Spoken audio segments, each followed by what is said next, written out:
Cerita inspiratif. Belajar dari lubang paku. Kisah tentang seorang anak yang memiliki kondisi temperamen yang begitu buruk. Lalu ia diberikan sebungkus paku yang dari ayahnya.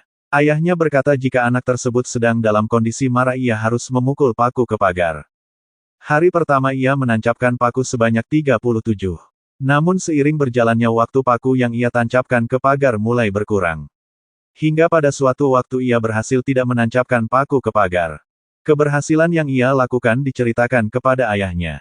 Sang ayahnya mulai memberikan perintah kembali untuk mencabut semua paku yang ia tancapkan di pagar sebelumnya. Lalu ketika anak tersebut telah menyelesaikan tugasnya, ia kembali menceritakan kepada ayahnya.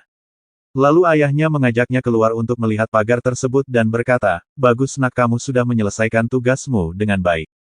Kamu sudah berhasil menguasai rasa amarahmu juga. Tapi bagaimana dengan pagar tersebut masih tetap ada lubang yang tersisa dari tancapan paku itu?" Tanya sang ayah kepada anak. Lalu ayah tersebut mulai memberikan penjelasan singkat dengan berkata, "Lubang paku ini seperti amarah yang kau lontarkan kepada orang lain naik.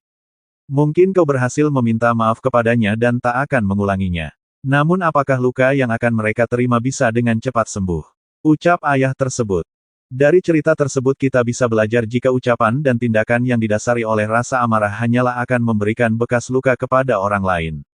Meski mereka memberikan ucapan maaf kepada kita ketika permintaan maaf kita lontarkan. Namun apakah kita bisa menjamin luka yang mereka rasakan dari ucapan atau tindakan yang kita lakukan atas dasar amarah bisa sembuh? Mungkin tidak. Bukan bagaimana cara mereka memberikan ucapan pengampunan kepada kita. Tapi bagaimana kita mengendalikan emosi hingga tak menyakiti orang lain. Mungkin lidah adalah salah satu bagian tubuh yang terbilang tidak membunuh orang lain. Akan tetapi ucapan yang keluar dari mulut kita terkadang adalah salah satu senjata yang menyakiti orang lain tanpa kita sadari.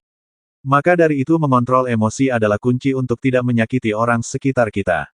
Semua butuh tahap, namun jika kita berusaha tentunya hasil pengendalian emosi dalam diri juga akan lebih mudah tercapai.